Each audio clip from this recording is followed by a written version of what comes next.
श्री कृष्ण कहते हैं, विश्वास रखिए, अगर आप किसी के लिए निस्वार्थ कुछ अच्छा करोगे तो कहीं ना कहीं आपके लिए कुछ बहुत अच्छा जरूर हो रहा होगा। लोग कीचड़ उछालें तो परवाह ना करो, इंसान केवल वही दे सकता है जो उसके पास होता है। कुछ रास्तों पर अकेले ही चलना पड़ता है, न दोस्त होते हैं न परिवार होता है, बस आप और आपकी हिम्मत होती है। पागल होना भी जरूरी है, जिंदगी में समझदार लोग कहाँ खुलकर हंस पाते हैं। हमारे लिए कोई भी व्यक्ति कितना भी सुंदर या आकर्षित क्यों ना हो, लेकिन जीवन में आने के बाद उससे मन हट जाता है। कभी किसी को बार बार देखने को मन तरसता था, तो आज उसे देखने का मन ही नहीं करता। कभी उसकी बातें मीठी लगती थी, पर आज उसकी बातें चुभने लगती हैं। यहाँ दोष रिश्ते का नहीं है, मन का है, क्योंकि मन बहुत जल्दी उब जाता है। उसे जब तक वो इंसान नहीं मिलता तब तक उसके लिए वो सोना होता है, लेकिन जैसे ही वो मिल जाता है उसके लिए वो सब मिट्टी हो जाता है। जिंदगी बोझ जब लगती है जब हम कार्य को ये सोचकर करते हैं कि मैं इसे कर रहा हूं, बल्कि ये सोचें इसे ईश्वर करा रहा है। जल्दबाजी में किया गया विश्वास और मेहनत के बिना लगाई गई आस, इन दोनों का परिणाम धोखा ही होता है। जब तक हमारे पास कुछ धन है, संपत्ति है, कुछ गुण है या कुछ योग्यता है, तभी तक दुनिया हमारा आदर करती है। जब तक कोई मुंह पर बात ना करे, यही समझना चाहिए कि उसने कुछ नहीं कहा है। रात नहीं होगी तो सुबह का महत्व नहीं होगा, दुख के बादल नहीं आएंगे तो सुख का अनुभव ही नहीं होगा। जिस दिन आपने ये परवाह छोड़ दी कि लोग आपके बारे में क्या सोचते हैं, समझो उस दिन से आपने जिंदगी का आनंद लेना शुरू कर दिया। तुम्हें खुद को तैयार करना होगा खुद की प्रगति के लिए। ये मुझे समझे, काश वो मुझे समझे, इसमें आधी उम्र निकल जाएगी। जिन्हें समझना होगा वो दूर होकर भी साथ देगा।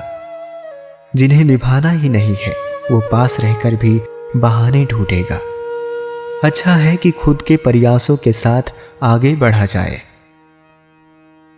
स्वर्ग में सब कुछ है लेकिन मौत नहीं है। गीता में सब कुछ है लेकिन झूठ नहीं है। दुनिया में सब कुछ है लेकिन किसी को सुकून नहीं है। और आज इंसान के पास सब कुछ है लेकिन सब्र नहीं है। हारना रोना कोई बड़ी बात नहीं, हर कोई हालात से हारता है और रोता है।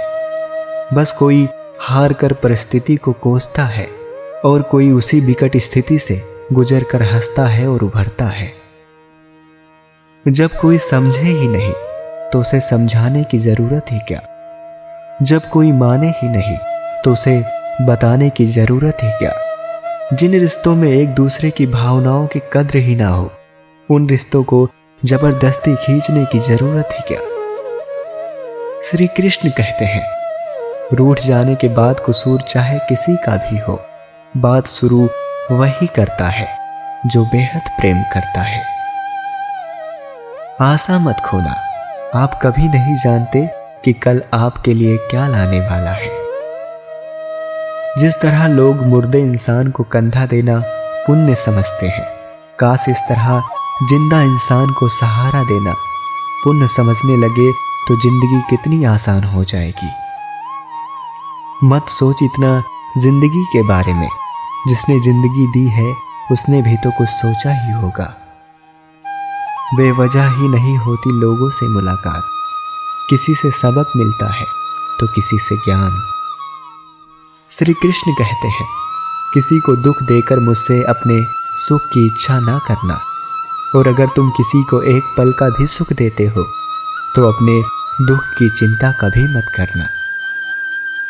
कौन क्या कर रहा है, कैसे कर रहा है, क्यों कर रहा है, इन सब से आप जितना ही दूर रहोगे उतना ही खुश रहोगे। जीवन में जो भी होता है वो किसी वजह से होता है, या तो वो आपको कुछ बना कर जाता है या फिर कुछ सिखा कर जाता है। कटना, पिसना और अंतिम बूंद तक निचोड़े जाना। गन्ने से बेहतर कौन जानता है कि मीठा होने का नुकसान कितना होता है। जब कोई दिल दुखाए तो सबसे बेहतर यह है कि हम चुप हो जाएं, क्योंकि जिन्हें हम जवाब नहीं देते उन्हें फिर वक्त जवाब देता है। कर्मों से डरिए, ईश्वर से नहीं। ईश्वर तो माफ कर देता है मगर कर्म नहीं। ये अटल सत्य है कि जैसे बछड़ा 100 गायों में अपनी मां को ढूंढ लेता है, उसी प्रकार कर्म अपने कर्ता को आज नहीं तो कल ढूंढ ही लेता है। जिंदगी वो हिसाब है जिसे पीछे जाकर सही नहीं किया जा सकता। इसलिए आज में सुधार करें और अपनी पुरानी बातों को अनुभव की तरह इस्तेमाल करें। गरीब रहोगे कोई ध्यान नहीं देगा, मेहनत करोगे सब हंसेंगे, लेकिन जब कामयाब हो जाओगे सब जलेंगे। यही विधि का विधान है।